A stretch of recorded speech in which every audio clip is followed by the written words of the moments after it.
Most people say the desert is the driest stretch of the PCT, but for me, it was somewhere completely different. This stretch from Crater Lake to Diamond Peak is raw and uncut, so walk with me on the PCT exactly as it happened.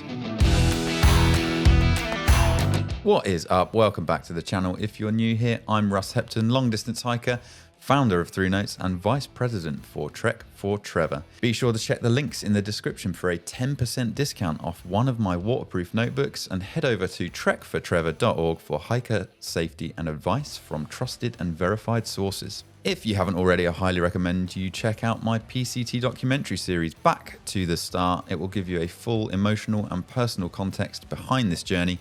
Links are up here and also in the description. And in this series, it's a bit different. I'm going to walk you through my entire Pacific Crest Trail journey, uncut, unfiltered, exactly as it happened, and show you everything that didn't make it into my documentary series. While the raw footage plays, I'll be here in the corner giving you trail tips, gear insights, hard lessons, and what to expect if you're planning to hike the PCT yourself. Today's episode covers a 52.2 mile stretch from Crater Lake at mile 1840.8 all the way to Diamond Peak at mile 1898. All right, if you're excited for this new series, hit that like button, drop a comment to say you're ready, and let's jump in. Okay, Crater Lake to Diamond Peak, off we go. I mentioned before in a previous video, lots of forest on the PCT, lots more than people realize, but so quiet. And the air was so dry. This stretch was so dry. Relying on water caches so much, and I can't remember the exact mileage between water caches, but it was definitely more than the desert. There were way more water caches in the desert. So yeah, for someone who's just started not long ago and then just boom, massive dry stretch. It is Monday the 25th of July at 6:08 a.m. I am just north of Crater Lake and slept at the campsite, which is just down a little path near the campsite at mile 1847.9. I always look puffy, and you can see scratches on my face where I've like scratched mosquito bites. SpaceX and Lost and Found have just left camp, and I could not be bothered to get up. So I didn't sleep well because I ate this hiker meal really quickly last night, and it was a random one that I'd never had before, and it made me feel really sick. And I got quite worried that maybe I was getting food poison or something, but I was fine. A video for myself to look back on, so I thought I'd just smash that button and say something to you. The little camera lens. So this is probably one of the driest stretches of trail that I've ever hiked. It's just water caches. For half the day yesterday, there's a water cache half a mile up the trail now. So that's been a bit of a challenge, and the water tastes fucking disgusting. So trying to get my head around just drinking plasticky water. State of my fingernails. And it not making me ill is actually mind-boggling. But there's a spring about 8 miles ahead, or a creek, and then I think it's a 22 or 23 mile day, and I'll be camping near a stream which comes from a glacier, so that'll be a treat. So I'm gonna pack up now, hit the motherfucking trail. If I remember rightly, it was about a 60-mile stretch without water.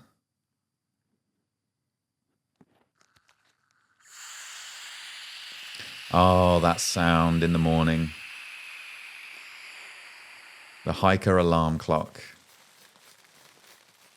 And the inaugural roll. Just day in, day out. The grind. Just always thought that the hardest part of hiking the PCT was packing up in the morning. That was the hardest part. Because you don't want to get up and you've got all this stuff to do before you even start walking. But once it's done, it's like you were never there, and you pack up your home and off you go. And that is just the best feeling. So you go from the worst feeling to the best feeling. And as soon as you start hiking, for me, as soon as I started hiking, I felt $1 million.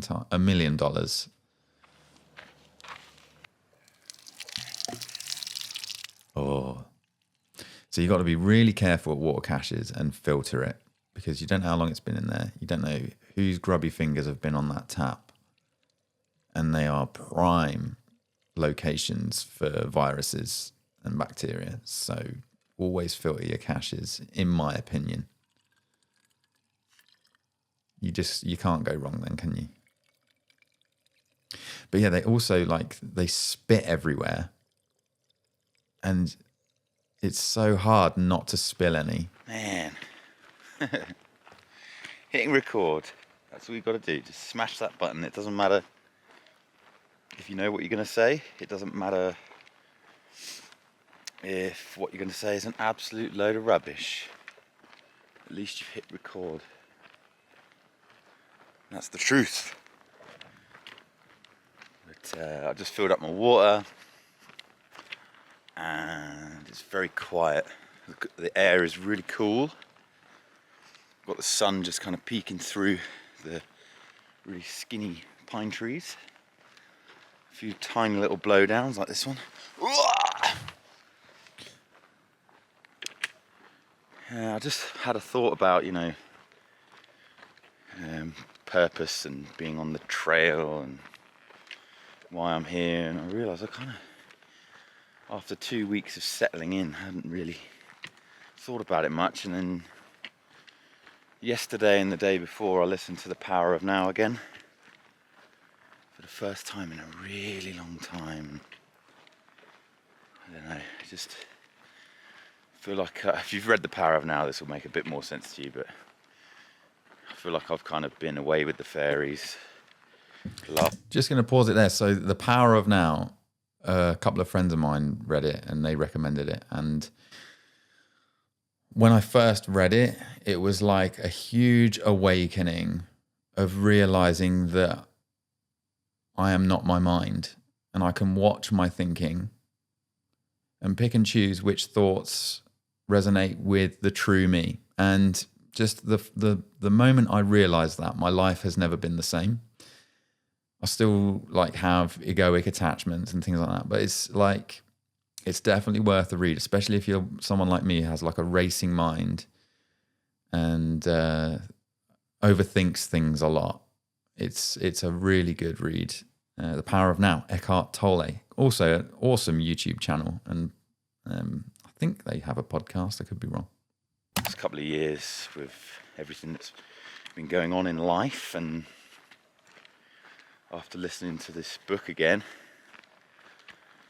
it kind of dawned on me how kind of asleep I've been, if that makes sense. I haven't really been awake. I've just been stressed and trying to figure shit out, going through my father's death, family stuff, relationship stuff. Kind of been a bit of a crazy old whirlwind. So yeah, you have a lot of time to think on the Pacific Crest Trail. Oh, I've totally forgotten what I need to be doing and how I need to be thinking about this trip, and now I'm reminded. It's hard to put it into words, but The Power of Now, it's my favourite book. It really helps me out with inner stuff. So yeah, it's kind of weird vlogging like this. I haven't done it for a really long time. I haven't uploaded a video in over a year. And yeah, I kind of keep thinking there's going to be a hiker just sat there and they'll be like, what the fuck is he doing? But that's ego. That's the ego worrying. thinking about like what someone else would think of you. So who gives a shit? Anyway, that was probably a big fat load of rubbish.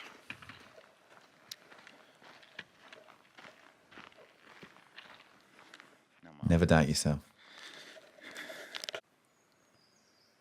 Just hit record.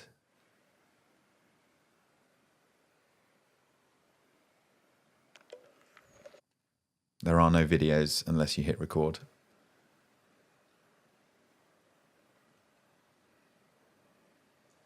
And I'm so glad I did. I almost didn't. I almost packed it all in and just thought, nah, I can't be bothered anymore after what happened in 2020. Wow, there we go. So I've just hiked up really high and then there's a clearing. And you can see the rim of Crater Lake over there. Can't see Mount Shasta anymore. That's gone. Yesterday we've come all the way down. It's cool to see it from the other side.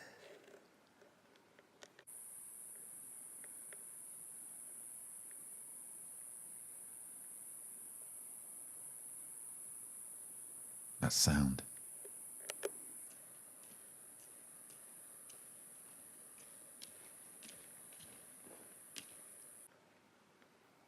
And the air is so dry that it really dries your nose and your throat out and your mouth and your eyes.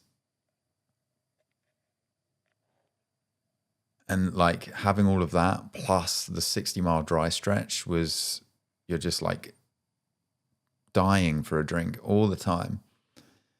And if you're not carrying enough, that's when difficulties can start to set in and you run out of water really quickly. Plus the heat.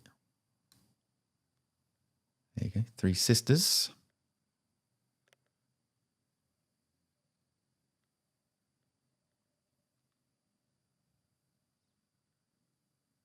Mount Thielsen, I think. Wow, this part of Oregon's really cool. Look at that. And we got, if you can see that, there's the Three Sisters over there. But that mountain's a bit more prominent.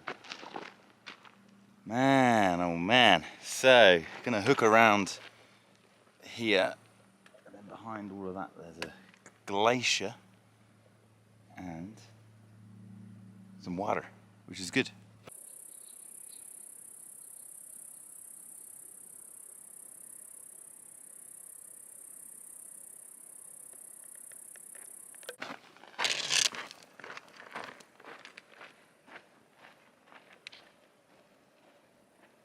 I had 2 pairs of Patagonia Striders.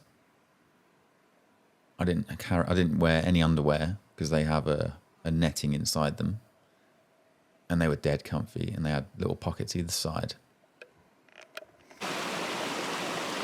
Taser! It's so cold!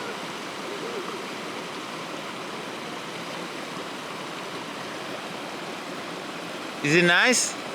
Yeah, but it's so cold. I feel like in the winter without gloves. It's cool that... Don't let them fool you. You can keep talking. They were hiking machines. I'll pretend like I'm washing myself. My mom will love this. And got really dirty, like got stuck in and crushed the miles.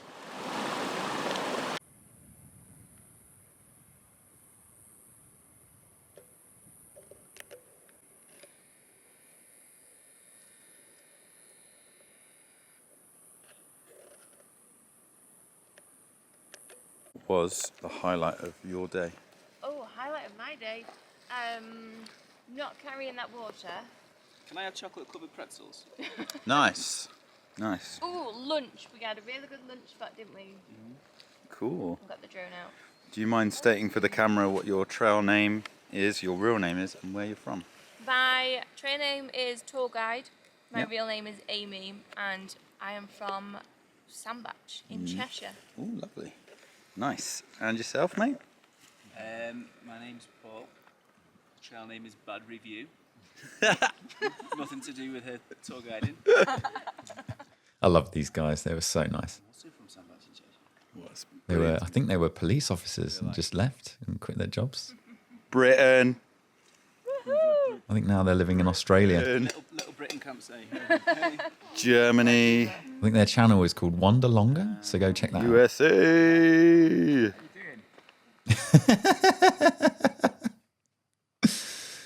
Diva's face when she just rolled into camp then was just like... There is one. I saw one back there.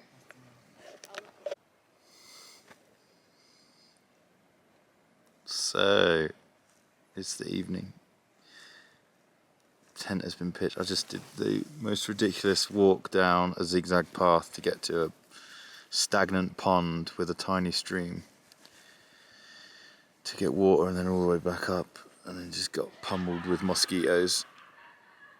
Today was a spectacular day. Mount Thielsen and that river was probably the highlight. And like loads of people on the trail at the moment are worried about this burn area and whether to road walk it or to hitch around it, because we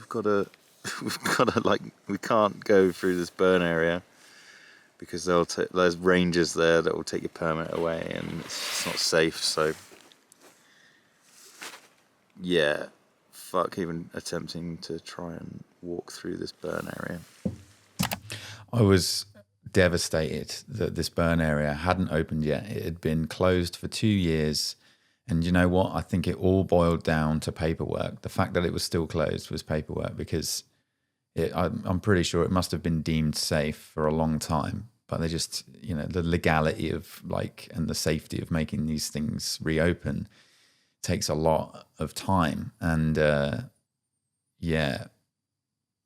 road walking around it just wasn't for me. For other people, fair play. Get those continuous steps in. But you'll find out later in the series why I'm really glad I didn't do that road walk. And to hitch around it, it's like, I don't know, you'd be skipping about 105 trail miles. But if it's a burn area and it's closed, then I don't know. Some people want to road walk it. That's really cool for them. I think if they're going to go and do it, they should crack on. But for me, I'd rather spend 5 days doing something else, 5 days of my visa doing something else, than 5 days walking on a road. So I've decided to just bite the bullet and hitch around this burn area and then come back and do it another day. But it's 105 trail miles, which in the grand scheme of things is nothing compared to what you're doing. I think it was actually 86 trail miles. So, yeah. I don't know. After that conversation, I just wanted to hike on my own. I don't know. I just don't want to worry about stuff like that. But to get from the highway and then up to Frog Lake, I think it was 105. Make my own decision instead of hearing other people's opinions and their plans and then basing my own decision on that. I'd rather not worry about anything and just take each mile as it comes. I just don't like thinking too much at the moment. I want to just hike and take it all in and not think about the future or the past, and try to be as present as possible. But I don't know, it's really cool hanging out with people and stuff, and I'm enjoying meeting lots of people. But at the same time, I'm kind of in the frame of mind where I want to just go to my tent early and just chill here and be myself, and not get too caught up in conversations and ideas and planning, because that's what people like doing when you're at camp, and when you stop for a break, people like really enjoy planning together and figuring it out. And I just think, personally, for me, you can figure it out when you get to the, like, it's better to figure it all out when you need to figure it out instead of worrying too much about it way before it matters. So that's what I'm doing. But each to their own. And I'm trying to do me. I'm trying to hike the PCT my way. And so far, I'm doing a pretty good job at it. Like 360 miles in. Yeah, should be all right.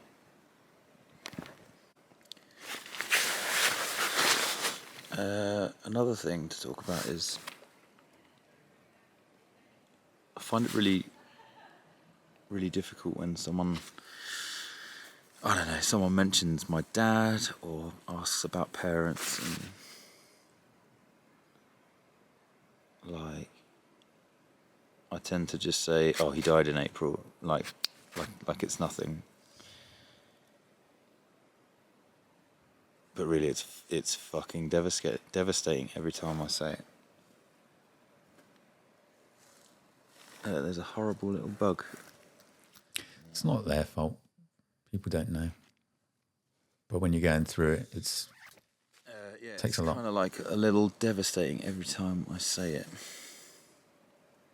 But I'd rather just get it out of the way.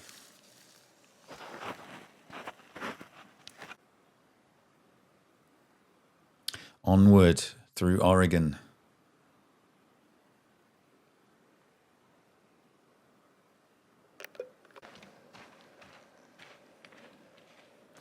Very flat. Very flat indeed. It's not completely flat.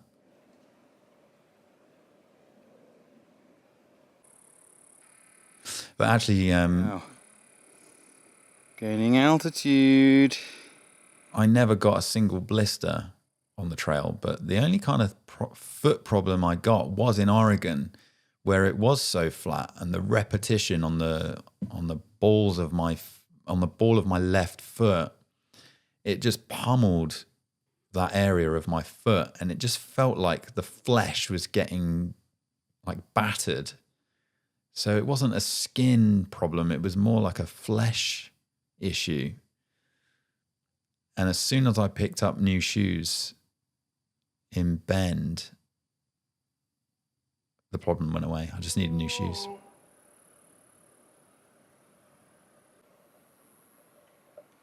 I met one guy who got like 800 miles out of a pair of Ultra Lone Peaks. And I was like, dude, how? 600 miles max, maybe? But the soles must have been so rock hard where they've just been squished.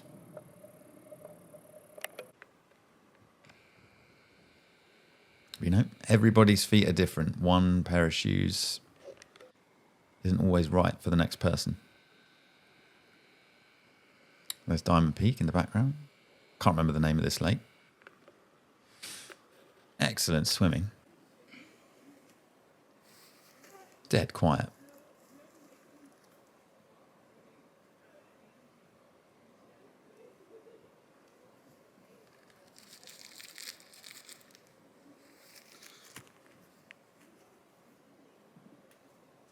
And also, like, a lot of people don't like Oregon. They think it's boring and flat and repetitive. But it was just all beautiful, all awe-inspiringly beautiful.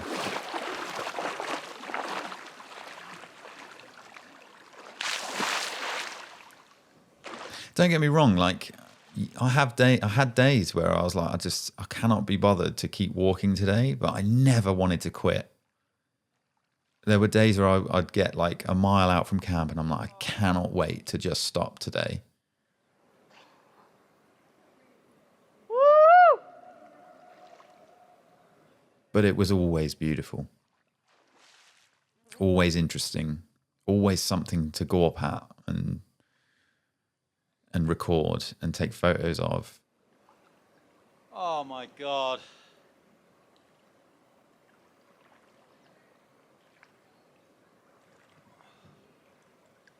There are loads of fish in that lake.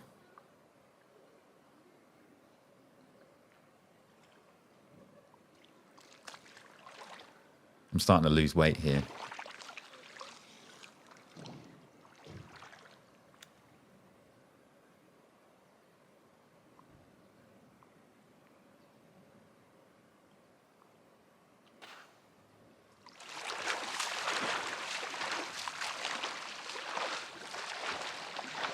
So nice on those mosquito bites.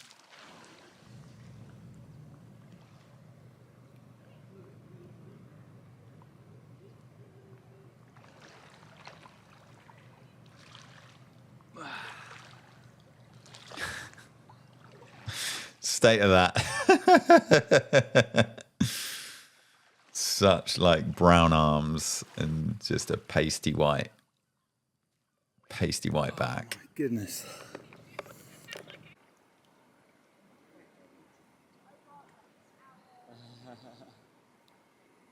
Anjum's laugh. What a place. What a place. Oh my god, I wasn't even recording. Idiot. Oh no, they've gone. Oh no, they're back now. Oh, what a tip. I think I was pointing the camera at these dragonflies for ages, and then I was like, I'm not even recording. So cool. There were loads of them. They're so cool. There we are, Diamond Peak. First real bit of snow in this area. There was a bit near Crater Lake, but not like this. Press a button. No, it's recording now. Okay, so just... That's the shot there. That's the shot. Okay. With the mountains in as well. With the mountains in. Just a quick briefing on what I wanted to be shot. Well, SpaceX held the camera. Oh, Good start.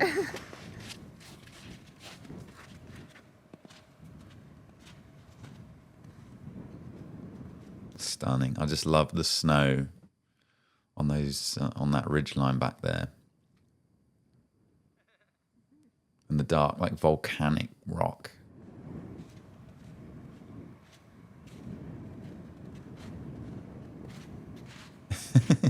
Walked all the way out there, and now you've got to turn back. Nice one, Yeah. fellow traveller. That's all right. Let's get a shot of you now. More elegant. Oh yes. Hey. Love the bandana. Is it a bandana, or is that a bug net? It's funny, you got Sarah was red and Anjum was blue, like red and blue team. There you go. So you could spot them from a mile off. You know exactly who they were because they're the only red and blue couple out there.